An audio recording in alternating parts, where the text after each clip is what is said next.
Are you ready for a reboot? Welcome to the Sheila Mack Show, reality at its finest. History reminds us those hit hardest often become the change makers. This year, we've all hit crazy economic, social, and emotional rock bottoms. We all get knocked down. Something hits globally, locally, personally. It affects our health, finances, our relationships. We have to recreate a business or career. Each show, Sheila and her special guest will be sharing their reboot stories, guiding you with real solutions to upgrade and up-level emotionally, mentally, physically, spiritually, and financially. Here on NBC's KCAA Radio. If you're ready to pull yourself up by the bootstraps and bra straps, enjoy a listen. Here's Sheila. Welcome to the Sheila Mack Show, reality at its finest. Here we have real people sharing real stories and actionable steps to help you reinvent, rebuild, and reboot your business and personal life on your terms. I'm your host, Sheila Mack, and today we have special guest, Cindy Burnett. Cindy is the host of Thoughts from a Page podcast, where she casually chats with authors about their latest works and gives readers a backstory to their favorite, not yet discovered sometimes, books. An avid reader and book reviewer, Cindy loves to talk about books everywhere she can.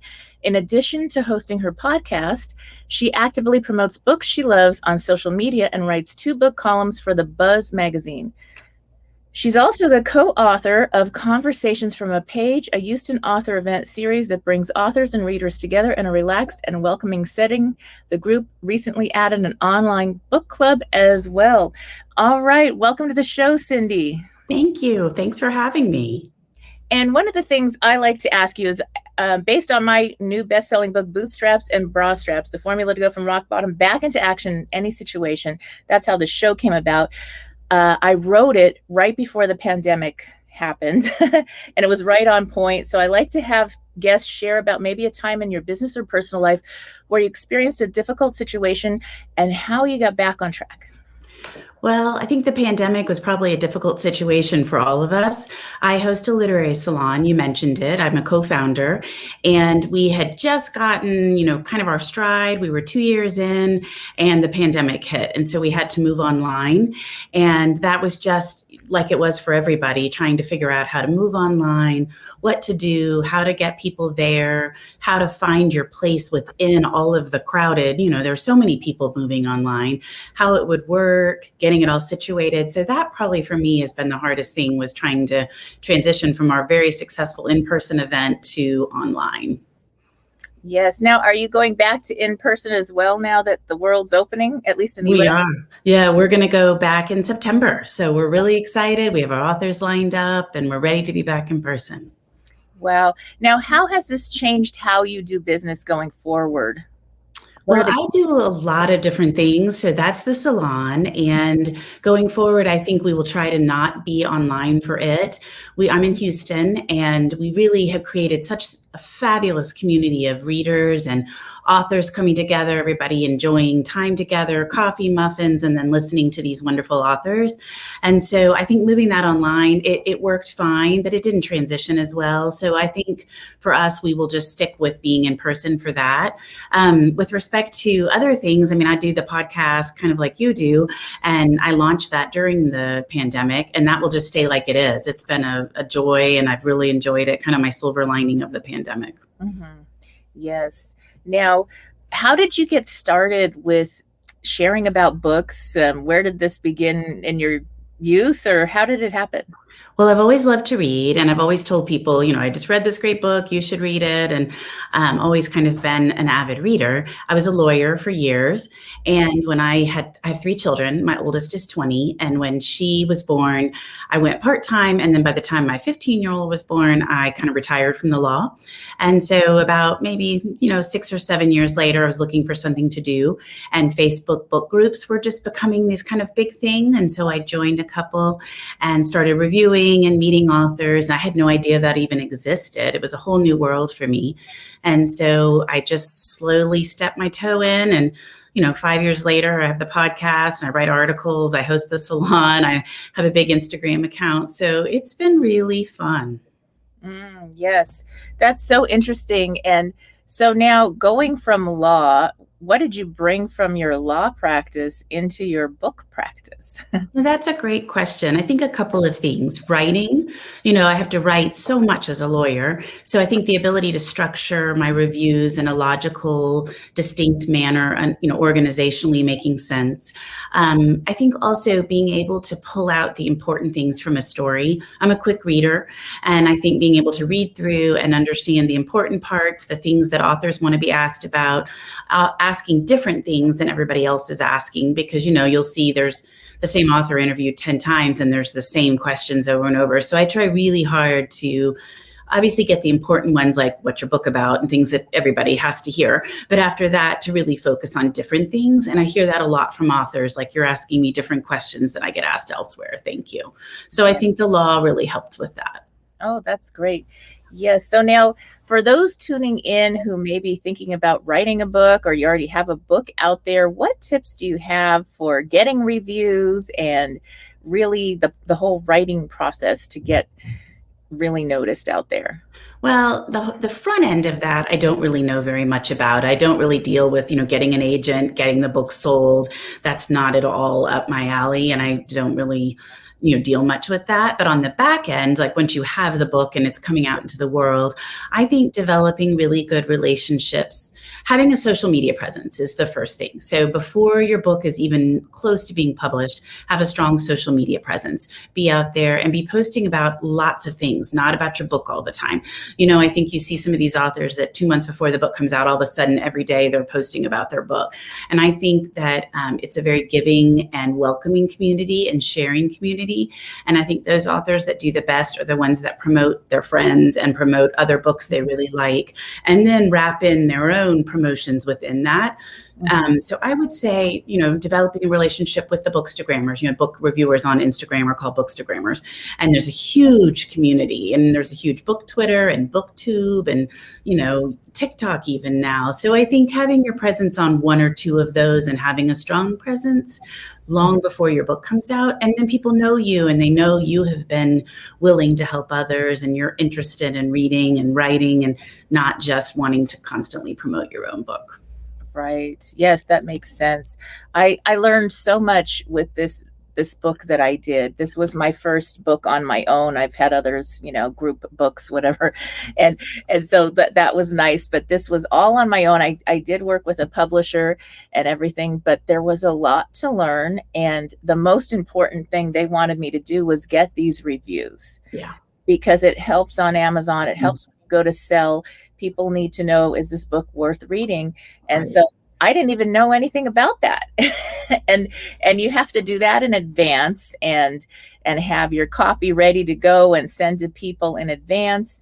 And it's just so interesting. It's like you get a PhD in how to do a book when you do a book.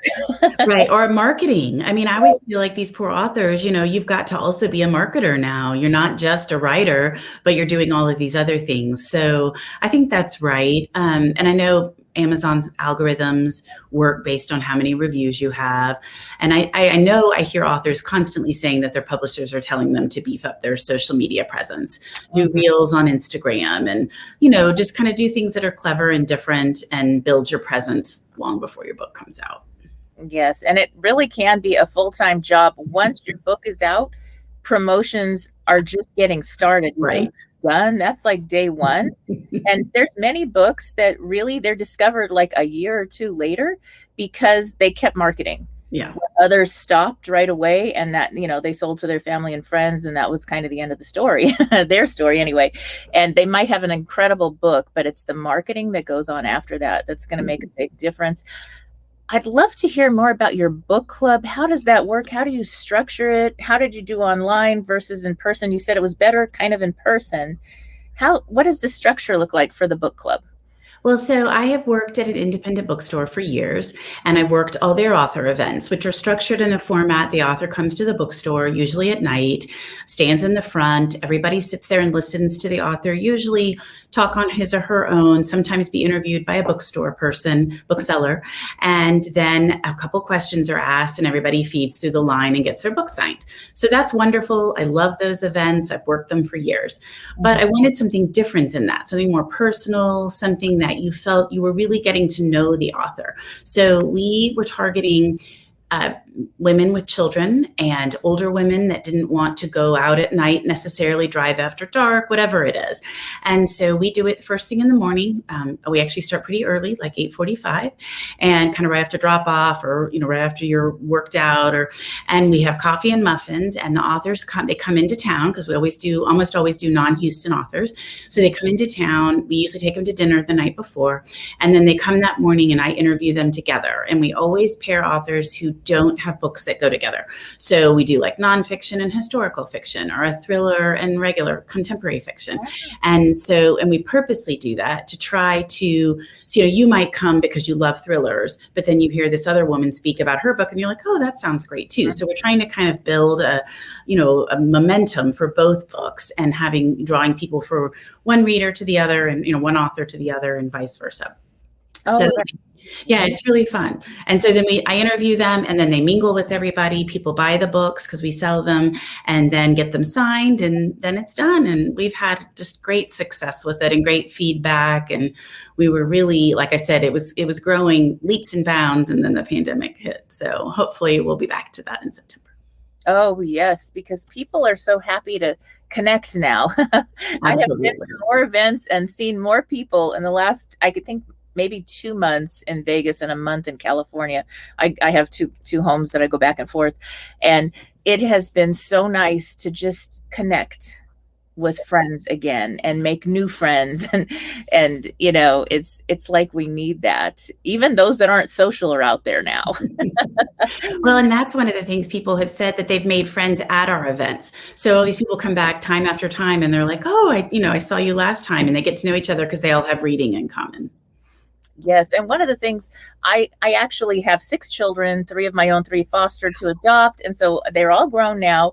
And a part of my experience as a parent was I became a Waldorf teacher so that I could go through the grades with my kids and be with them in school. And they got to go free because 6 kids, private school tuition is crazy and for 6. And so I did that, and I enjoyed every moment. But one of the things we studied was Rudolf Steiner for the Steiner Waldorf schools. And his belief was that we need to study and understand all different cultures and theories and practices to understand ourselves more deeply. And so when you're sharing 2 different types of books, I think that's incredible, because it's touching on things that maybe I would have never looked at that other book. Exactly. And then the next thing you're interested in that other book. And that's what we really need. It's not just what you enjoy. And I still make sure to read a different book every month that's like something that, I don't know, I'm not really interested in that. And then the next thing you know, I am. Yeah. Well, that's what I've loved about my podcast, is that I get pitched by authors, by publicists for authors all the time for books that I would have never picked up on my own. And I end up reading them, and I'm like, oh, these books are so good. So it's really, really widened my reading. Now, how do you do with Audible? Do you use Audible at all, or do your people that attend your clubs do Audible as well as the actual physical, I've got to hold the book in my hand? Well, I'm a big indie bookstore person, so we use Libro FM because it will go back to indie bookstores. You pick an indie bookstore that you want, it supports them versus Amazon. So, and I want all those stores to stay in business, so that's a big focus of mine. But you can definitely do the audiobook if you want. I mean, the nice thing about our salon is you don't have to have read the book. It's more an introduction to these authors. A lot of times we'll pick people that people might not know. We have hosted some larger authors like Ellen Hildebrand and Mary Kay Andrews. But we've also hosted some, people that are just getting started, and it's a great way for people to meet them and learn about them. But yes, you can read it however you want. I mean, obviously you can't have an Audible book signed, but you can listen to it if you want, for sure. And I do a little bit of that. Do you do much of that? Because I do, sometimes I drive or I fly back and forth and to California and Nevada. And so during that drive time or fly time, I did a lot of driving with the pandemic because it was too hard to fly.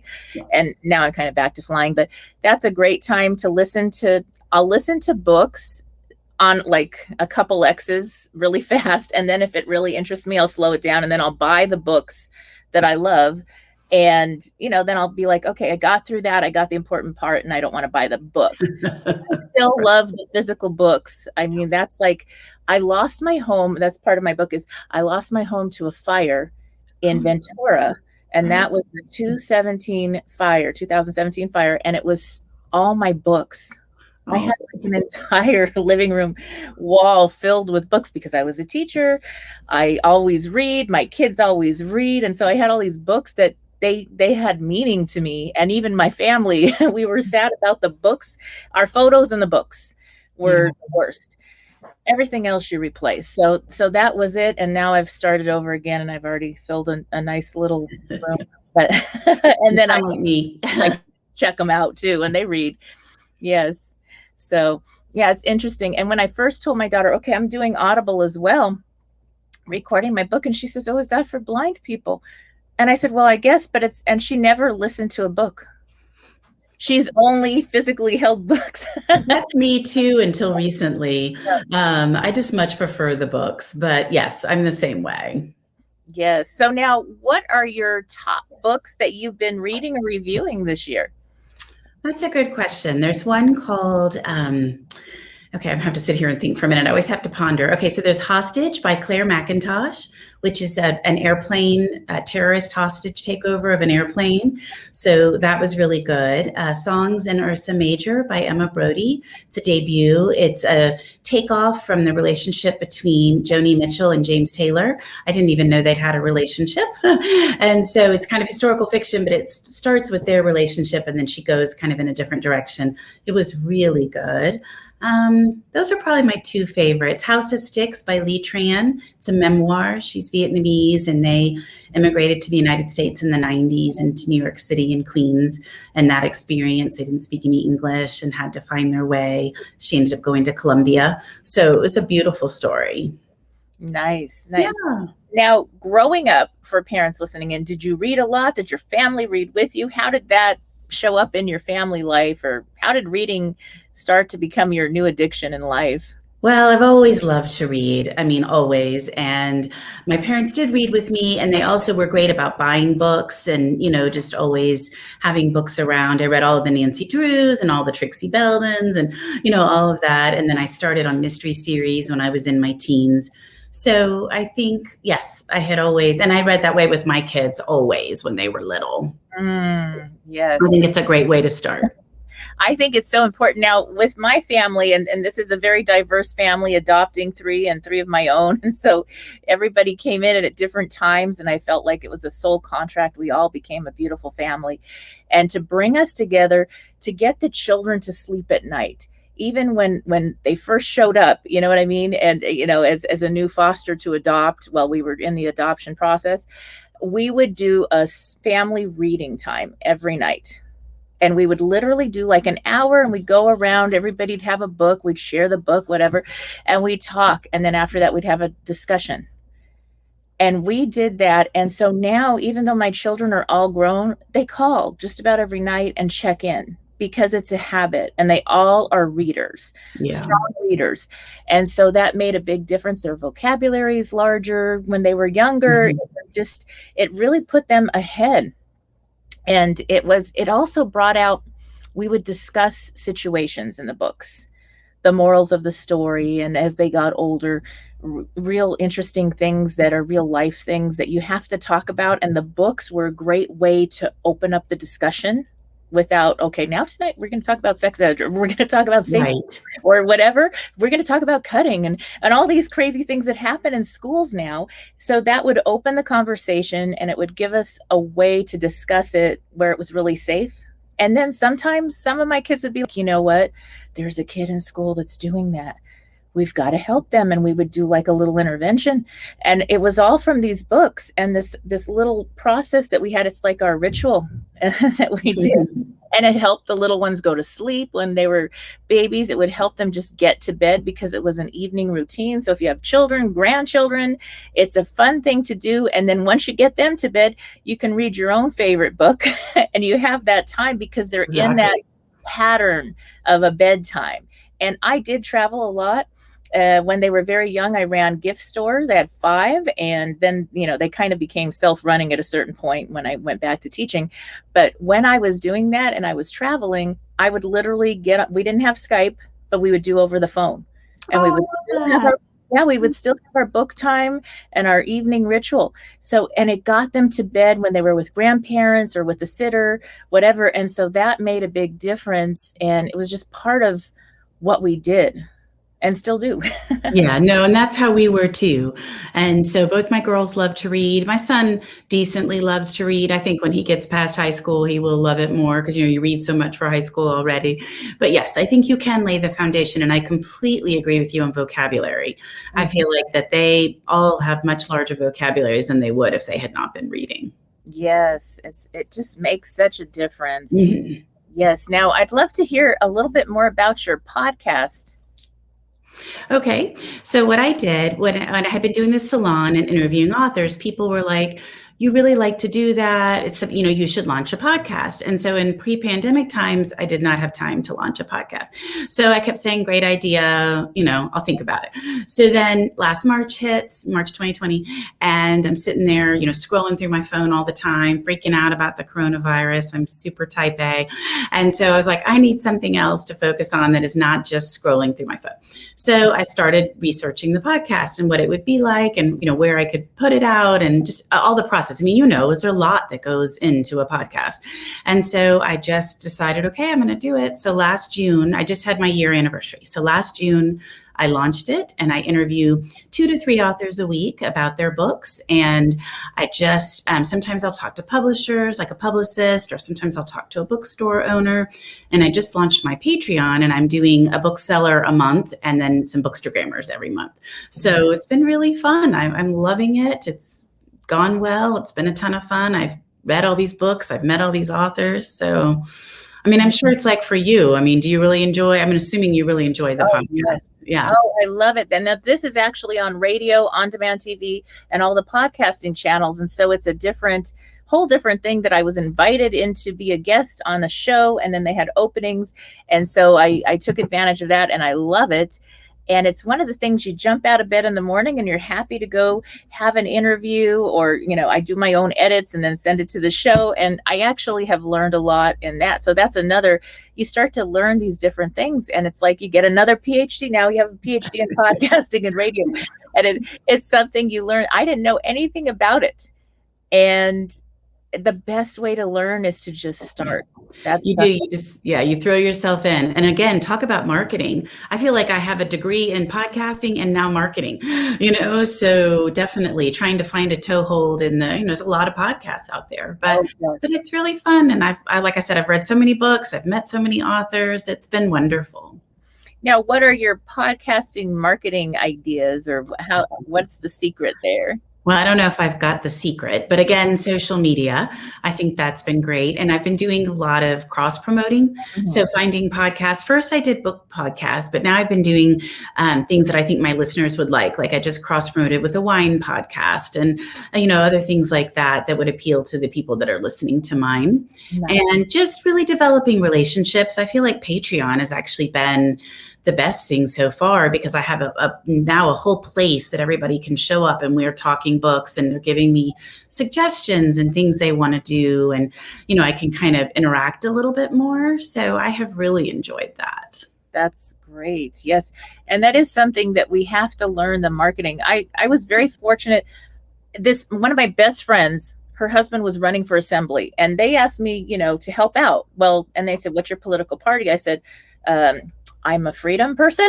I didn't know anything about politics. I was very young at the time, and I ended up taking over the campaign and being the manager because the other manager got sick.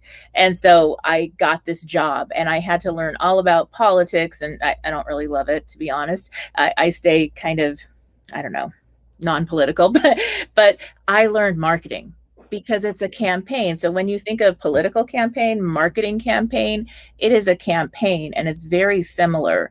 And so a lot of times people say, well, how did you know how to do this? And it came from that. Yeah. So once you market one thing, and then the gift stores. So I did a lot of marketing with the gift stores, but this was back in the day when we actually had TV commercials on. We were in magazines. It was print media. It was the local newspaper. It was so different. We didn't have social media yet. I think they were barely, when I was closing down the store, they were barely starting to have online stores. And so, and then, I bought all these buildings and just rented them out and went and taught. So to spend more time with family. So it's interesting how we learn. And that's another thing.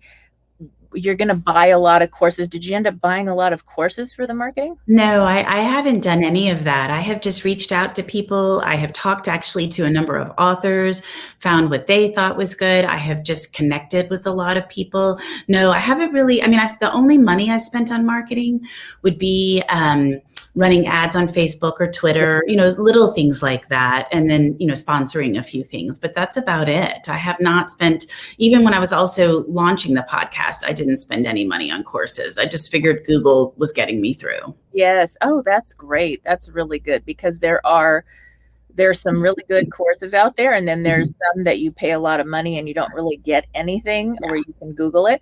So that's important if you're listening in and you're starting to market anything. To just start slow. Now, for the Facebook ads, is there any secrets there with marketing? I don't know that I've cracked them yet. You can set your parameters, so you can set who you think is listening. Like, I know who listens to my podcast, so I set those same parameters on Facebook. And I've done a lot on Pinterest. I haven't really paid much on Pinterest, but I've put a lot of my podcast things on Pinterest, and I have found that has worked really well too. It's an odd connection to me, but it works. Are you on TikTok? I am not. I feel like I am too old for TikTok. No, this is really interesting. I barely got on there, and I haven't really done anything on there, but I learned a lot from Gary Vee about how important that is. And it's like, even though I've only done a few posts on there and I haven't really done any campaigns or anything, 300 or 400 people will watch. Yeah. You don't even know. And that's crazy. And then as you go up, it's more and more people, and thousands of people can see depending on what you put on there. And so that's interesting. And then how about Clubhouse? I just joined Clubhouse maybe 3 weeks ago. And it's really interesting because now I'm seeing all these articles like, is Clubhouse dead? Is what's going to happen with Clubhouse? But I don't do much on Clubhouse. I hop in every once in a while when an author I'm following is doing something, but I haven't. Have you done much? I was invited with a friend to run a few Clubhouse groups. And so we did that, and we still do now and then. And she's actually an attorney right now. So it's kind of funny. Yeah. And so we do a little podcast and like one on negotiation and business, different topics. And we'll have a nice little group. And what I felt about that was, before the lockdowns ended or all the mandates and we could actually go out and see people again, it felt like we were all together, like your book club. We were all together having coffee or tea and talking. Yeah. It was this beautiful open conversation. And that part I loved. It just felt like home, like a real in-person meeting. And people talked about what they needed to talk about. And we resolved a lot of things and had a great time. And we got connected and became friends. So I like that platform, although I'm not on there that much either. And I think it's because there's so many platforms. Well, and I guess there was a new one. What did Facebook? Somebody just launched another one. And I think that's why they're thinking, a lot of these platforms may just go away, especially with lockdown ending, but we'll see. I just have to pick the ones that exactly. I have to pick the few that I can focus on. And I already had the presence on Instagram. I'm on Facebook personally. So and then Twitter, I love. And so, those are the three that I usually focus on the most. And then I will do Pinterest with the podcast, but I don't, you don't really interact on Pinterest. So yeah. Now, do you have any advice for parents, moms listening in who are, running a business or doing a side business and raising a family? You've got your kids and you're working, you're able to switch your careers in a certain respect. So do you have any advice? Well, the advice that I give is do it, because I think that if you don't do that and you're just there and your kids see you at home all the time and you're able to help them with whatever they need all of the time, that's really almost a disservice for them. That, when I was going back to work and I had someplace I had to be and I couldn't leave to run something to school, or I, couldn't always make their lunch in the morning because I had something I had to do, they learned to do a lot of that themselves, and they learned to be more responsible, and they understood that I had my own time and my own work. and that was also a priority. And I think that's really great for kids. I think these days there's so much focus on maybe kids being too pampered, too spoiled. The focus is only on children. And I think it's great for them to understand that everybody has a life. I have a purpose. Obviously, my most important purpose is being a mother, but that I have lots of other things that I enjoy too. And that my sole goal isn't to just help my children. But I think it's very important that they understand that I am my own person and I have a job, and that's important also. Mm-hmm. Yes, I totally agree. Imagine with these 6 kids, and I'm running businesses. I really involved them with a lot of the things I did, and we made it fun and, that kind of thing. But they learned how to make their own lunches. They had to do their own laundry starting in 2nd grade. And it was like, okay, we'll just replace the clothes if it's damaged, but they did fine. And then they got to high school. And it was interesting because they were like, my daughter said, Mom, do you know there was this girl and she was almost crying because her mom didn't make her lunch. And she said, can you imagine? She doesn't. And I said, don't you know how to make your own lunch? Or overseeing the homework, I would have people mention to me, well, did you check your son's homework last night? And I'm like, no, like he's in high school. If I'm still checking his homework, there's a problem, like they need to learn to do all of that themselves and be independent. And obviously I'm there every step of the way. If there's a question, things like that, but that they are their own independent people. And they've learned that from me. So important. Now, as a teacher, I would have children 2nd grade come in. I remember one child that we're really good friends, so they won't mind. He brought in a completed space science project, and his dad works at JPL. And I know his dad made the project. Right. A 2nd grader, right? Zero attention span at that point, did that, and so we had a long conversation about, well, you got an A, I told the dad, but your son, you're really hurting him, and it does make a difference. There's something about this self-respect, and the goal to raise our children is to raise little adults. One day they're going to grow up and we'll lose our job, which is kind of the goal. I have a whole chapter on that transition time. Right. And it's something that's so beautiful when you're able to know that they can stand on their own 2 feet, but you catch them when you need to. When they need a correction, they get a correction. But it's just, I don't know, there's just that self-respect. I did that. I made the breakfast. Yes, I burnt the eggs, but I made the breakfast, or whatever it is. When right. I walk the dog. I help with the laundry, whatever it is. I agree completely. Yeah. And sometimes things don't get done, like a homework assignment wouldn't get done, and they would get the consequences. And guess what? The consequences for a 2nd grader is nothing. Right. The consequences for an adult is you lose your job, or you get a ticket, or you go to jail, or whatever. So let the consequences happen when they're very small. I agree completely, and understand what those consequences will be. Yes. Yep. Yes. That does make a big difference. Now, growing up, did you have a favorite book? I loved Nancy Drew, which is so funny to me now because I didn't even realize that Carolyn Keene wasn't a person. So those books were farmed out and they were just contracted, and, tons of different ghostwriters wrote them. Yeah. So I always, wanted to meet Carolyn Keene, and I thought they were just the greatest books. I loved Nancy Drew. That was probably my favorite. So how about you?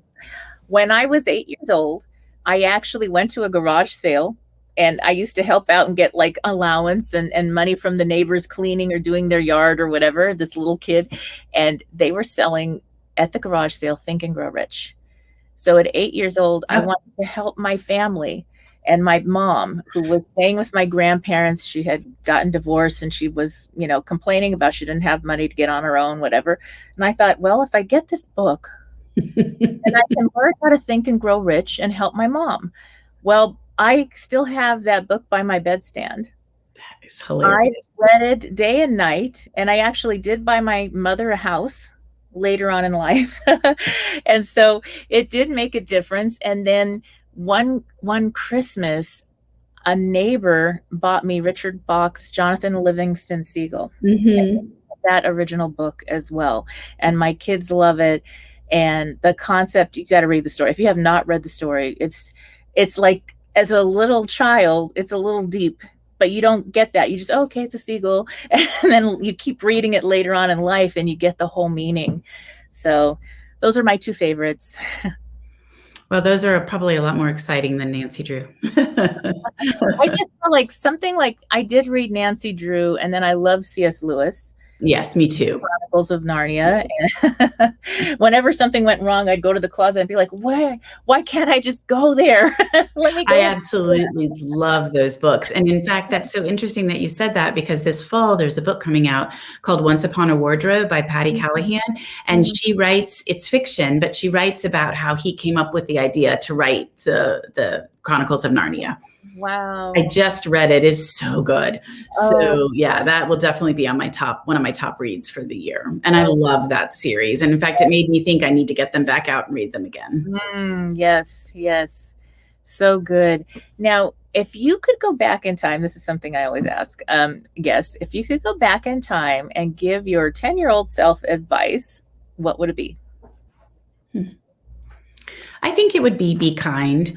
I think that, teenage girls and even middle school girls can be rough. And I just watched, my girls go through that the last, years ago. But I think just always be kind. Think before you speak and be kind. Those would be my pieces of advice. Oh, that's beautiful. And that is something. I have 5 boys and the 1 girl. And girls can be so mean to each other. It is, it's, guys, you have nothing to worry about. Yeah, exactly. They are practicing, I don't know what, but it is rough out there. It is. I don't understand. And then women, even grown-up moms, Yeah. There's moms in different camps. There's the working moms and the stay-at-home moms and the moms that like this and that. And they kind of go at each other sometimes. And it's interesting because we need to unlearn that. Yeah. Whatever, I don't even know where that came from. Right. But it is something that makes a big difference when you can be kind to one another, and our children learn. Yeah. So if I saw a mom that was fighting with all the other moms as a teacher, guess what that little child was doing? Yes. Fighting with all the children. Absolutely. Because it's a learned behavior. And I was also going to say, I think those girls that are mean girls, some grow out of it for sure, but some don't. So, I mean, the same people that were mean girls when you were in middle school are the people that are, tormenting the other mothers. But I think that, yes, just try to realize, walk a day in somebody else's shoes and realize you don't ever have any idea what somebody else is going through, and try to always remember that. And I tell all 3 of my kids that. If somebody's behaving in a way that doesn't seem like it's very nice or, out of the ordinary for them, just give them a break, because there's probably a lot more going on. Oh, yes. And really talk to the parents, school, staff, because sometimes if a kid is acting out or abusive, it's because they're being abused at home. Right. Or something is definitely not right. Or if they're acting strange. And anything that's off character, because this could save that child and protect everyone. And, nowadays, bullying has gone so far that it's, one of the things I worked on is opportunity transfers politically, so that if a child was really bullied, their parents, even if they economically couldn't afford to move, they could transfer to a new school and get some counseling and help to get a fresh start and not have to deal with all the bullying. Right. It really makes a difference. It totally does. Yeah. So now we are coming to the end of our talking time. So I'd love for you to share where people can listen to you and join your clubs. Okay, great. So my website is thoughtsfromapage.com, and my podcast is Thoughts from a Page Podcast, and you can find it on my website or on any major platform. And then the links to my book club and literary salon and all of that are all on that website. All my book reviews, all my book columns, everything is just in one place on thoughtsfromapage.com. And I'm on Instagram at thoughtsfromapage. All right. Thank you for being a guest, Cindy. And for those tuning in, we'll be back after these messages. Stay tuned. Thank you.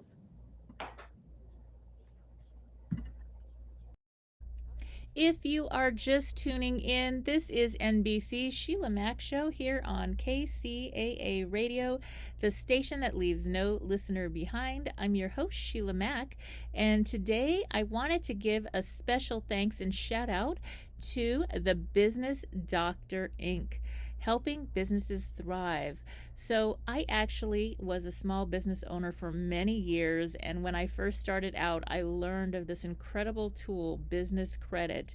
I did not have to use my personal credit to fund my business, and you will be surprised at all the benefits that this program has to offer. So as business owners, why do we form an LLC or a corporation? Well, it's pretty simple, right? To protect ourselves personally from the liability of the company. The very next thing we should be doing as business owners is protecting ourselves personally from the finances of the company. The Business Doctor is funded by Dr. Glenn Smith, PhD in Business Management, Accounting, and Finance. Schedule your free business evaluation and consultation at thebusinessdoctor.us. Enroll in the Rapid Business Credit Builder program and get up to 100,000 business credit under company's EIN and DUNS number in less than 6 months, never having to use personal credit. That's thebusinessdoctor.us, or call them directly at 1-866-383-1030. That's 1-866-383-1030. And let them know that you heard about them on the Sheila Mack Show. Overview of the Boots formula. In December of 2017, I lost my house, my car, and my cat due to a fire. It sounds like a country music song, but that was my reality. And yet another rock bottom situation after a long period of doing really well. When we're able to retrain our minds to focus on the positives, we're able to enjoy more of life, even while we're rebuilding and rebooting. We're going to starve those negative thoughts, not feeding them with our attention, time, or energy. When you focus on the good parts of your life, those things that you can be grateful for in this moment, that energy will bring even more good things your way. Contribute and utilize your unique talent. You're not thinking about the problem at hand. You're not showing up for approval. You're just being your best self. You use your rock bottom to set the direction for your life beyond this rock bottom situation. It's important that you are really honest about where you are in this situation. You can't lie because you don't want to give up your personal responsibility. You have to own every part of this and realize it could be worse. It could be better, but this is it. If you aren't able to be honest about where you're starting from, you won't be able to clearly see where you want to go or how to get there. The next letter of Boots will help you answer that. The second O is for order of operations. The third step of the Boots formula is finding the order of operations. When you're in a rock bottom moment, there are certain steps you know you need to take to get out of it, and you need to complete those steps in a certain order. T is for thinking. The fourth step of the Boots formula is thinking. If you recall your thinking at the most successful points in your life, it's probably vastly different from your thinking when a crisis brings you to a rock bottom situation. Often, at the toughest times, our thinking goes to survival. We lose sight of the possibilities and opportunities that are before us. This is where thinking comes into play. It's vital to have a strong mindset in order to keep our boots on and walk out of a rough spot in life. Thinking leads you to a clear vision of where you want to go on that map of your desired outcome. You've made the decision that you're going to New York. Your bags are packed. You have an idea of how you're going to get there. You know the steps you need to take, though you may not know how the hell you're going to take them all. But you've made up your mind. That's where you're going. Tony Robbins often says, it's in the moment of decision that one's destiny is shaped. That decision is the thought that comes before the action steps required to reach your new goal. Everything happens in this step, in that decision. You can see it, feel it, embody it. Things start to show up because you're looking for them and you're open to them. You'll start getting the results you want just because that decision is in your mind. It becomes that real to you. Once you have that clear vision in your mind, you have to see yourself as if you already are living in your desired reality. You're just doing the steps to get there. S is for stepping up. The fifth and final step of the Boots formula is a literal step, stepping up. You've gone through the first 4 steps. You've decided how you're going to show up. You have a picture of where you're going. You know the steps you need to take, and you've made the decision to actually do something. It would be nice if you could just sit, think, and meditate your desired outcome into being. But that's not the way it works. There is some validity to the idea of manifesting what you want, but at the same time, you have to believe enough to actually go out there and take the risk. You have to overcome your fear of giving your first presentation, making your first speech, or writing your first book. You have to get out of your comfort zone, and you have to take those steps. S is for stepping up by taking the personal responsibility required for a real reboot. While the B in Boots is about being in the present with who you are in the situation, S is for taking those steps toward the future you want. Although there will be many times in life where we have little or no true personal responsibility for an event that alters our lives, it is always a gift to own your own response and reactions to situations. What can you do to shift the energy and step up to your part in the situation? In order to reboot, one must be willing to step into action. This last step ties back to the first one. It all comes back to being. How are you going to be when you're going through this? Sometimes it's ugly, dirty, not pretty, and certainly not fun. Nobody's going to help you move, so you have to pack all the boxes yourself. Procrastinating isn't going to help. You just have to take those action steps you defined in the order of operations. When you first start, it's overwhelming because you feel like you're still buried in the situation. Chaos is all around. But because you've done the first 4 steps of Boots, you have an action plan. You're not doing 1,000 steps today. You just have to take 1.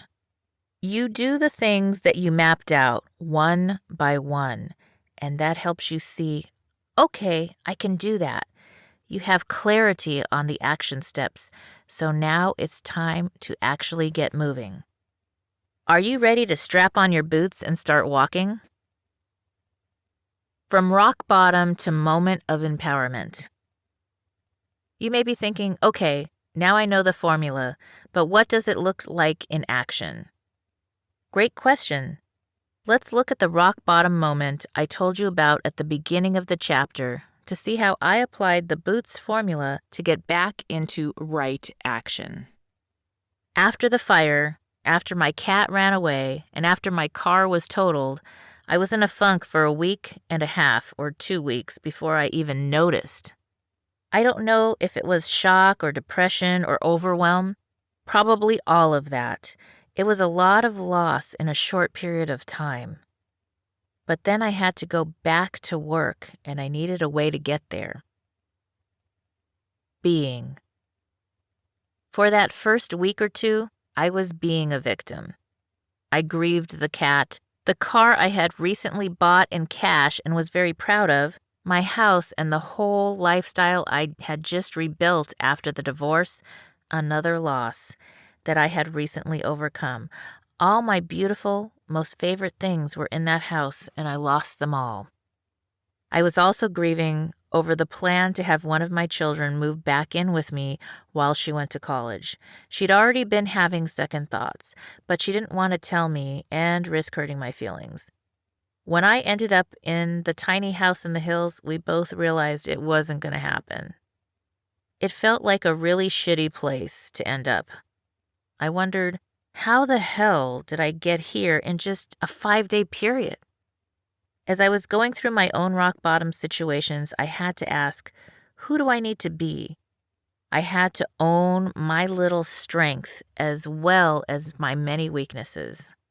I had to be vulnerable enough to admit those weaknesses in order to use my strengths to help me through. I had to own my truth, own myself, and trust that I was going to do the steps to get out of this rock bottom. I also had to take care of myself. I had a good reason to have a pity party, but I had even better reasons to get out of that funk and start asking, what can I do? This is NBC's Sheila Mack Show here on KCAA Radio, the station that leaves no listener behind. And I have a free gift for you. I am actually giving you the gift of a free limited program. This is a lifetime account free, and it is from the new program Groove Pages. And this program replaces so many other programs that I personally have purchased for my business. So it replaces your ClickFunnels, Samcart, Tap Affiliate, Active Campaign, Kajabi, Vimeo, Shopify, Properly, WordPress, Zendesk, Calendly, GoToWebinar, EverWebinar, StreamYard, which I'm using, and Response Suite, Lead Quizzes, Funnel EdX, and Pipedrive. There's a savings of $18,746 a year if you actually subscribe to most of those programs. And so I am actually slowly switching everything over to the Groove Pages, and I have a special link for you. And if you activate under this link, you are also eligible for a free call-in, a monthly call-in to get your business rebooted and started today. So the site to go to is the https://groovepages, GROOVEPAGES.groovesell, GROOVESELL.com /a/8 letter T like Tom, capital B, lowercase l, lowercase v, capital Z, capital J, 6, capital S, capital O, lowercase NQ. And the link is here if you're watching the on-demand TV to see, and I would love for you to try this out. I am saving a ton of money and creating funnels, websites, videos, all kinds of things using this system, scheduling with my clients now for free. GoToWebinar is now free, so enjoy. And again, you can check this out or go to my website to learn more, www.sheilamack.com. If you are just tuning in, this is NBC's Sheila Mack Show here on KCAA Radio, the station that leaves no listener behind. And I have some news for you. I have a free gift right now. The Groove Funnels program is something that I have recently personally just switched over to. And what this is replacing for me is ClickFunnels, Samcart, Tap Affiliate, Active Campaign, Kajabi program, Vimeo, Shopify. It is replacing my WordPress and hosting, my Zendesk, my Calendly, my GoToWebinar, and my StreamYard, as well as a few other programs. So I am saving a ton of money, and it is something wonderful for my consulting business and also for streaming and recording my radio show. So if you are interested starting a new business, or you already have a business and you are spending thousands of dollars a year on each of the programs I mentioned alone, you can save a fortune right now using my link. I have a little bit of a long link, but it is a link to be able to get the free program. It's a lifetime free program. If you're doing a little bit more then it is a very low one-time fee program, but it is free for starting out. And if you are just starting a side business or a new business, this is a free tool that gives you everything you need, no excuses, to start your business now. And you can go to https://groovepages.groovesell.com /a/8 lowercase t capital B lowercase v capital Z capital J 6 capital S capital O and Q. If you're watching the on-demand TV, you can see the information here, and this link will also be available on my website. So enjoy. Again, check this out. This is a group of free programs that will save your business so much money each year, and it is my gift to you. Enjoy. And now back to more messages. Is not one size fits all, just like a pair of boots or a bra. So the formula is designed to help you through any situation. To grab a copy of my new best-selling book, Bootstraps and Bra Straps, the formula to go from rock bottom back into action in any situation.